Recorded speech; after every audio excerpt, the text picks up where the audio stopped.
I came back home to raise crops and, God willing, a family. So you want me to marry you then? I love you. Scotland. My land.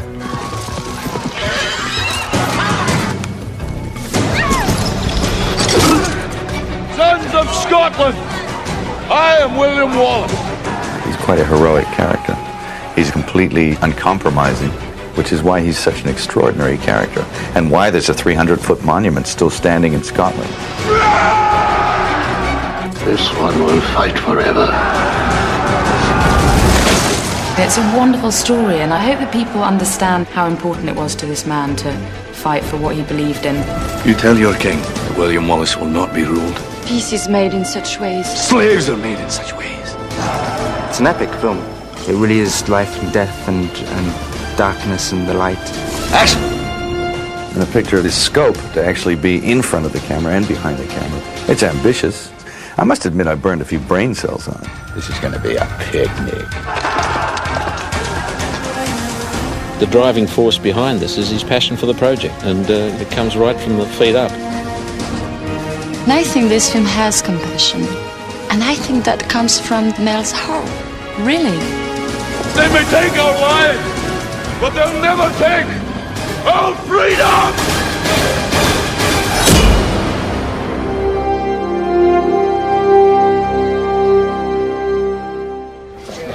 Stand by. Let's get our original positions, please.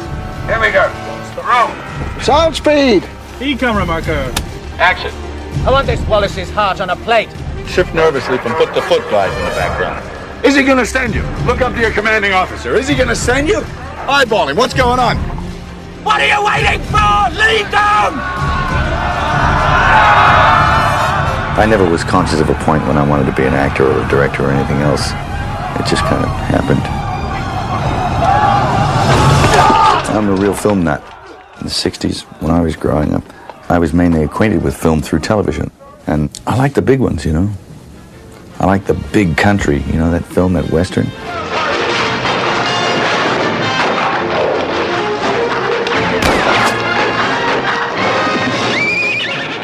I like Double Indemnity with Fred McMurray and Barbara Stanwyck. Romantic films, you know. We did it so we could be together, but instead of that, it's pulling us apart, isn't it, Walter? What are you talking about? And you don't really care whether we see each other or not. Shut up, baby. But at the same time, I like Spartacus, you know, the huge epic films.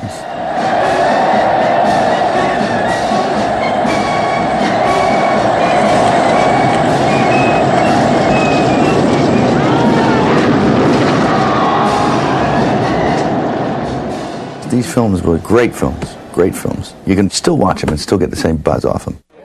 And it was the epic films that really inspired me to do Braveheart. Stand by. This is a little piece of cinema history. Rarely do you see this many people in the shop. The script was given to me on an acting basis, of course, but I felt like I had to tell the story all of a sudden because I kept reworking scenes in my head, you know. So that's a fairly good indication that you should probably direct it if you're building the images and sequences in your head. I am William Wallace. You've come to fight as free men, and free men you are. The script was a very haunting piece of work. It wasn't predictable, and just the sheer size of it, and it's just a funny corner of history that I'd never heard of before. It's based on a character called William Wallace, who did exist in the 13th century in Scotland. He was a commoner. He was also a patriot, and he was actually successful in defeating the English. Wallace was truly interested in liberty and loved his country, and he really just wanted to be free and wanted freedom for his fellows. But at the same time, he was kind of a savage.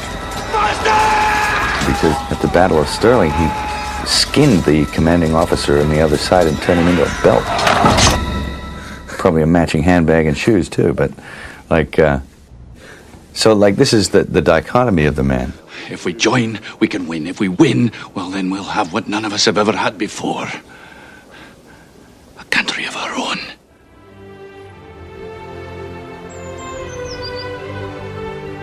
My wife and I were in Edinburgh, and we walked into the castle there and saw the statue of William Wallace. I thought, this is a Wallace, a famous Wallace, and I'd never heard of him. And I asked one of the guards there who he was, and he said, well, he's our greatest hero. And I began to read about him. But the actual facts of William Wallace's life, as established by historians, are minuscule. It's kind of sketchy, and you have to fill in. But luckily, there's also a lot of legend that surrounds the character. William Wallace is 7 feet tall. Wallace killed 50 men. 100 men. And if you were here, he'd consume the English with fireballs from his eyes and bolts of lightning from his arse. I am William Wallace. Those legends gave me a window into who the man truly was, how he had felt about his country, who he had loved, how he had loved.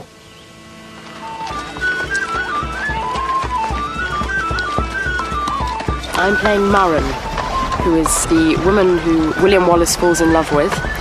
And it starts in the marketplace where they notice each other again, and I think it's a love at first sight thing. And there's a link there from an early age.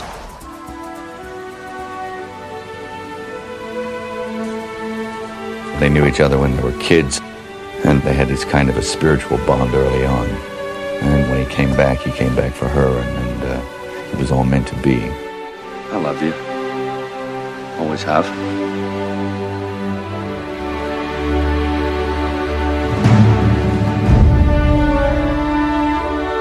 She represented his desire to live in peace. He didn't want to go and fight and kill and suffer. He would have liked to have lived in peace, to have raised a family. And she was the thing that propelled him. He carried her with him always, whatever he did, wherever he went. I will love you my whole life. You and no other. Catherine McCormack hadn't done much before. I think she'd done a small film, and I just kind of got a vibe off her. I just liked her. She's a very likable person. She's beautiful. The character needed to be beautiful. She's a good actress, and she seemed just right for that part. Action. First day was very tense. I was, oh my God, big budget, huge budget. What do I do? But I'm working with Mel, who's, I thought, oh no, big superstar, but he's just the nicest guy, really down to earth. Cut. I find when I'm actually doing a scene with him, I don't get so much direction.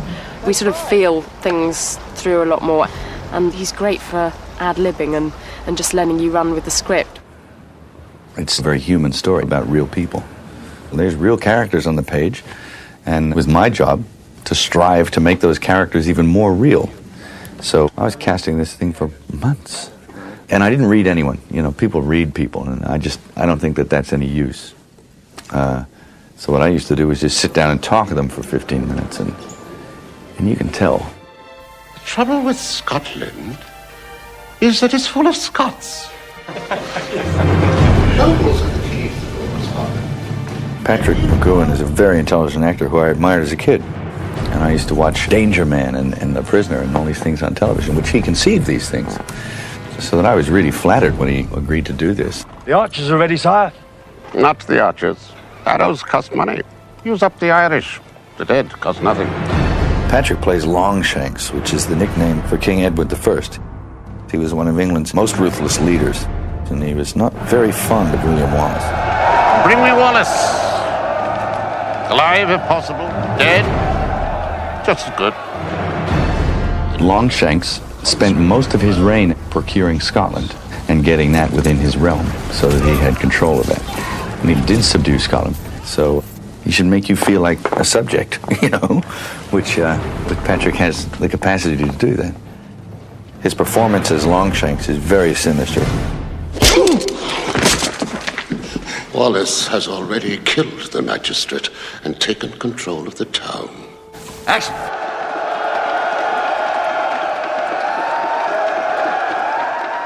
And a film of this size, coupled with the responsibilities of acting and the pressure of directing, it's a very demanding task. It obviously puts a lot more pressure on Mel. Oh, it's an absolute passion for him. He has his own point of view, and a very strong point of view. What's wrong with having a couple of poles sliding this way, just through the shot, you know? It's totally absorbing, so that you live, eat, breathe, sleep this story and the telling of it. The cavalry's behind you. Start running everywhere. Entourage, take off. It's like being dropped in the middle of an ocean, and you just look around and there's nothing but water around, but you figure, well, there's got to be land.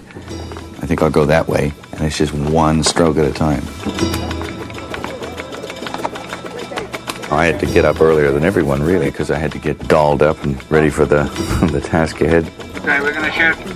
Fire, please. What I was doing was just hopping in front of the camera, doing it as best I could, hopping off, looking at it. If it wasn't a total disgrace, I might do another one for safety and get the hell off. Oh, man, that's a good camera. Yeah, okay. Because I was so focused on the storytelling and all other aspects of the whole thing, it brought a lot of relaxation to it because I simply didn't have the energy left to be tense with.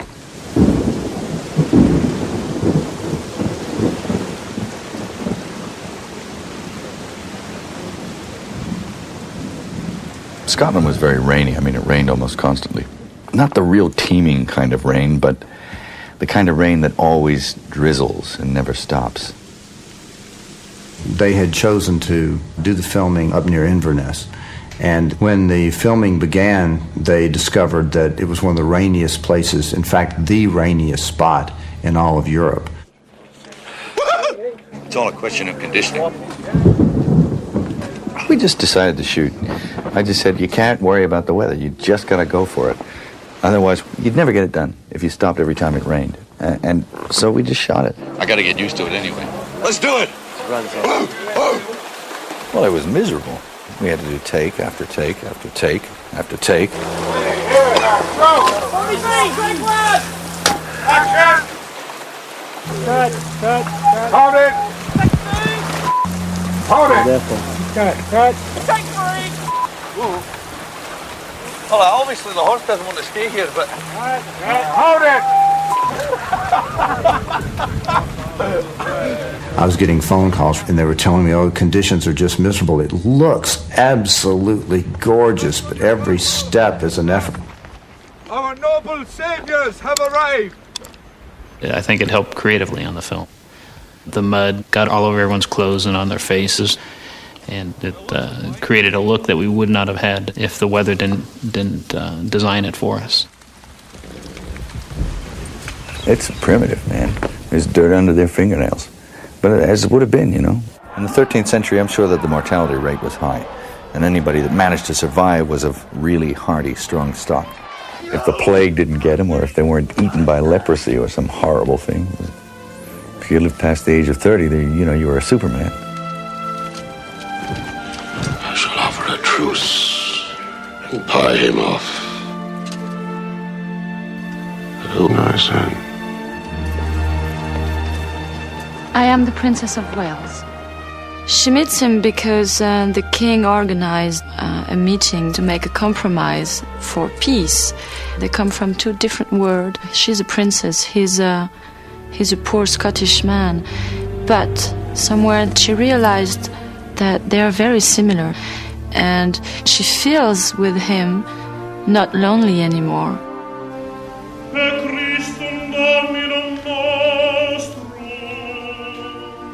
Longshanks selected the bride for his son, Edward II. He picked this beautiful woman who was brought to London to meet a man that she didn't know, who didn't know her. And there was truly nothing between the two of them. It's her big day because she's getting married. And we realized during the scene that her husband doesn't love her, and he probably loves someone else. And this someone else is just behind my back, and he's a young man. So it doesn't matter if it's a man or a woman. The fact is that she's not loved. I found that relationship fascinating, and Mel captured it in absolute beauty with looks. You were doing great, but I think it's the last one you look up here. In their wedding, there's no dialogue at all. It's shot with just looks, but he absolutely captured the separation of these two people and the tragedy of two people brought together and expected to love each other when there was nothing between them. Mark up. Action. Sophie has been in film since she was like a kid. She's very experienced and a big star in France. So she knows her way around a film set, and she knows what to do in front of the camera. Now, Sophie, peek out.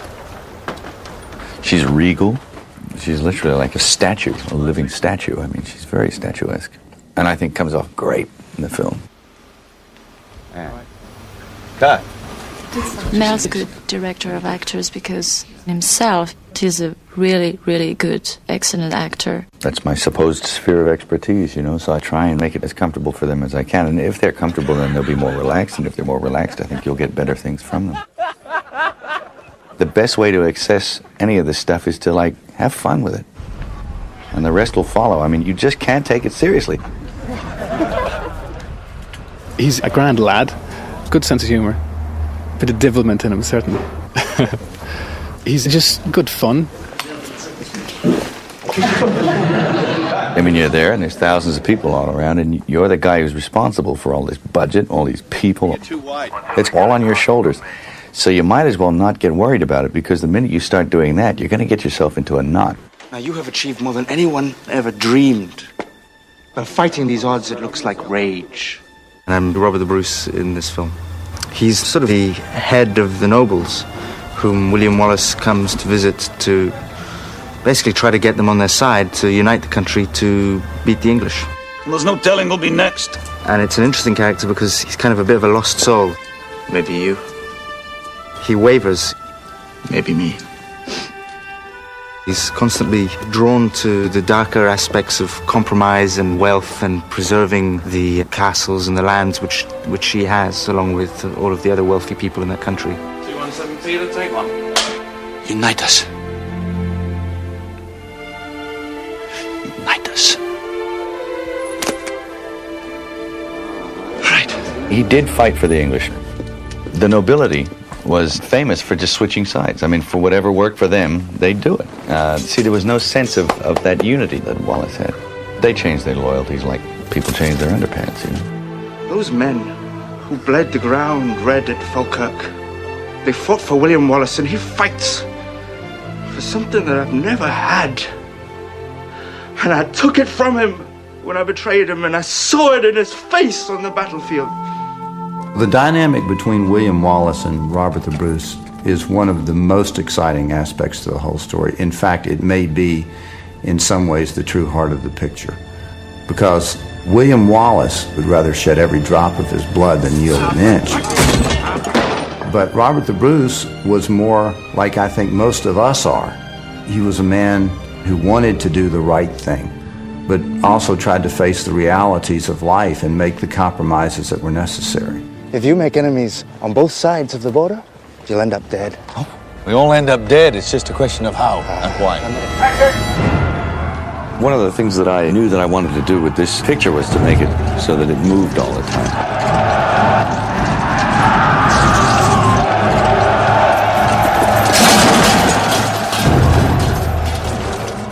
I watched all the battle films I could lay my hands on to see the kind of territory that's been covered before, and then tried to go further with it and really get the feeling of what it must be like to be in the middle of a 13th century battle. Get the smell of it. Your friends are being hacked to pieces. They're getting war picks slammed into their helmets, and half brains are falling out. My God. You have to execute it like a battle. So a large number of people sat around the table, and we actually planned these battles out, did storyboards and the whole 9 yards, because we knew that once we got in there, we were going to have to rely a lot on pre-planning. So be absolutely still and just looking straight ahead at what you got to do and what might be coming at you.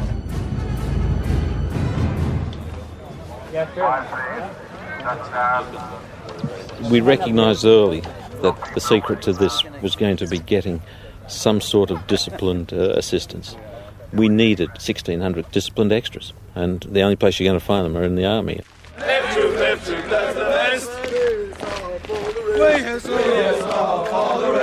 We're using the FCA here in Ireland, which is their volunteer force, so we're blessed by using disciplined troops. We drew up a document known now as the Battle Plan, which is an interlocking tent system to accommodate 1,400 men, where they come in the morning in fatigues, and then, having gone through the system, come out in the other end as Scots.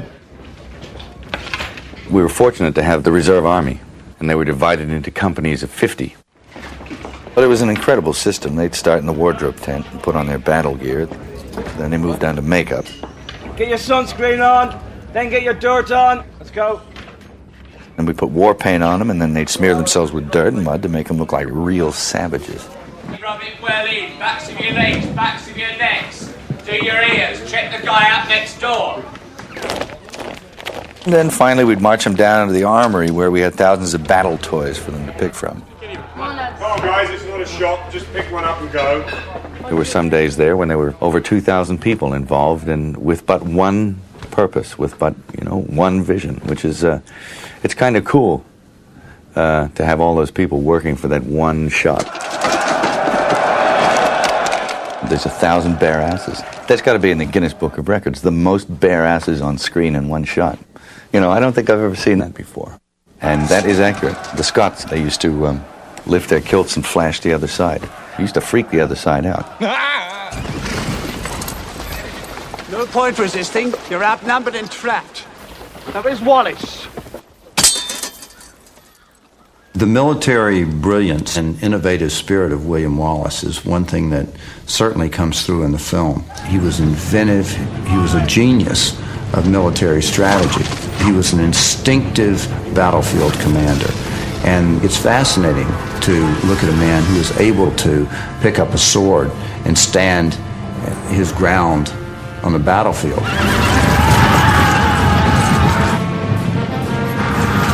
Our cavalry will ride them down like grass.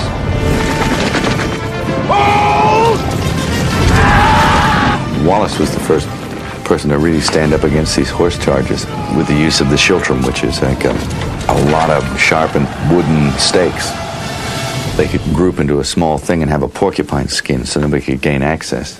Because they didn't have bullets, They had to get in there and stick you with something. We have some more sticks in here, some more schiltrons. Yep. It's just looking a little light. The violence of battle has got to be recreated. And to do that without hurting anybody, that's the trick, and that's what we're about right now. We're trying to recreate our stunt, which we're not allowed to do anymore. But what it does, it somersaults the horse and throws the person off. There are certain things that you shouldn't and can't do with animals anymore. So I got together with Mick Rogers and said, let's make mechanical horses. We don't want to hurt any real horses. Make ones that look real and do hideous things to them. Get that horse on and we will. They're basically foam, but they have a metal structure inside, so they weigh about 250 pounds apiece. But we'll have to go through like a test period where we have to make sure the horse is working right, because this is not something you just don't want to do it over and over again. You want to do it one time and walk away. Get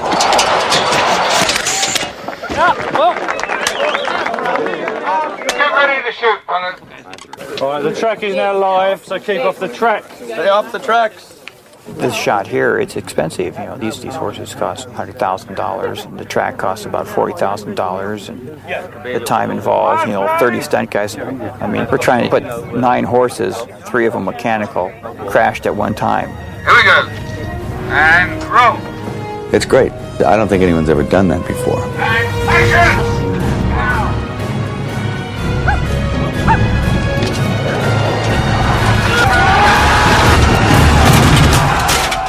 If you can spot them, you can have $10, That's only you I'm talking to.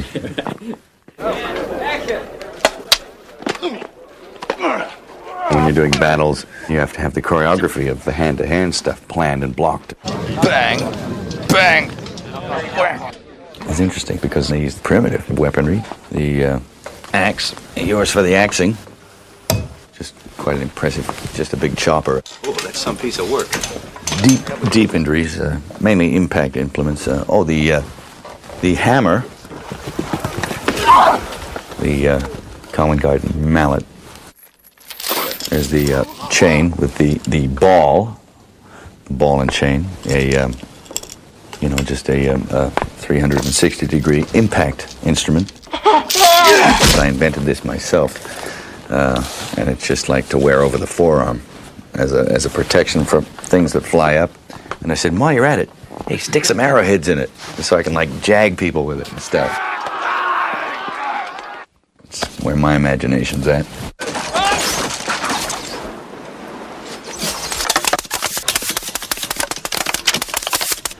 cut it. We got some great toys now that people from the past didn't have. You know, Kubrick, when he did Spartacus, didn't have the toys that we have now. You load the arrow machines up with rubber arrows, and it's like a bank of mortars all lined up on the back of a truck, hook up to an air cylinder, and you just like pull the plug and it goes, and everything just goes.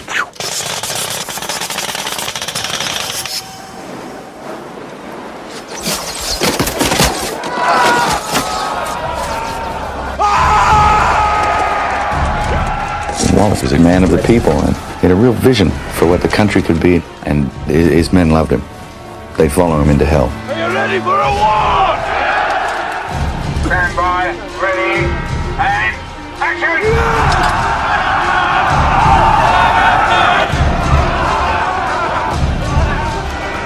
We spent 6 weeks in that Battle of Stirling. There's something like 8 cameras. You get out there and then throw those cameras around and, you know, go for it.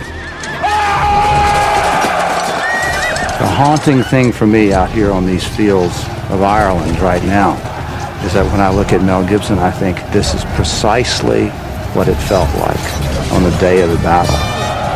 And I think when we see Mel Gibson on the screen, we're going to see William Wallace. I love it. I can't really work on something unless I'm, you know, enthusiastic and proud of it. And it's very satisfying to be able to tell a story and tell it the way you want to tell it. And it's kind of nice to know that you could create this thing. The good news is that you know, all that hard labor paid off.